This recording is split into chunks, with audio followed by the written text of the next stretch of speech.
अजितदादांच्या अपघातानंतर व्हीएसआर कंपनीला 80 कोटींचं बिल दिलं असं रोहित पवार म्हणतायत।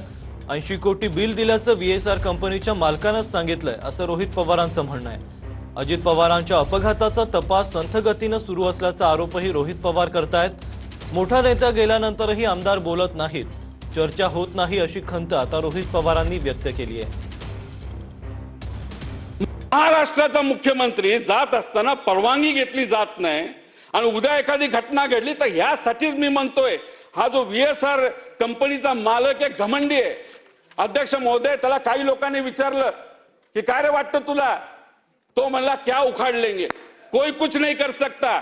ये महाराष्ट्र सरकार के बारे में बात कर रहे हैं ना, उन्होंने अजीत दादा का एक्सीडेंट होने के बाद मुझे 80 करोड़ रुपए का बिल वहां पे अदा किया है।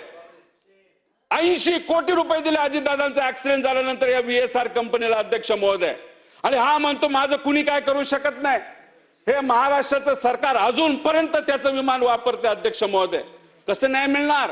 एवढा मोठा नेता जाऊन सुद्धा जर या अधिवेशनामध्ये त्या नेत्यांबद्दल चर्चा होत नसेल, काही लोकांना बोलायचं असेल त्यांच्या पक्षाच्या, पण त्यांना सांगितलं जातं हे आम्हाला कळलं की तुम्ही बोलू नका। ज्या ज्या लोकांनी भाषणं केली मग ती कोरडी भाषण होती असं आपल्याला म्हणावं लागेल।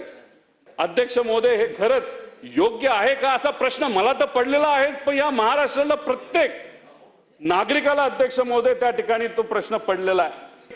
जिरवळ असतील, किरण लामटे असतील, सना मलिक असतील, अमोल मिटकरी असतील, निलेश लंके असतील, सुनील शेळके असतील, असंख्य नाव आहेत। असंख्य लोकांना त्यांनी आमदार केलं, पण इथं बोलत असताना किती आमदार बोलले।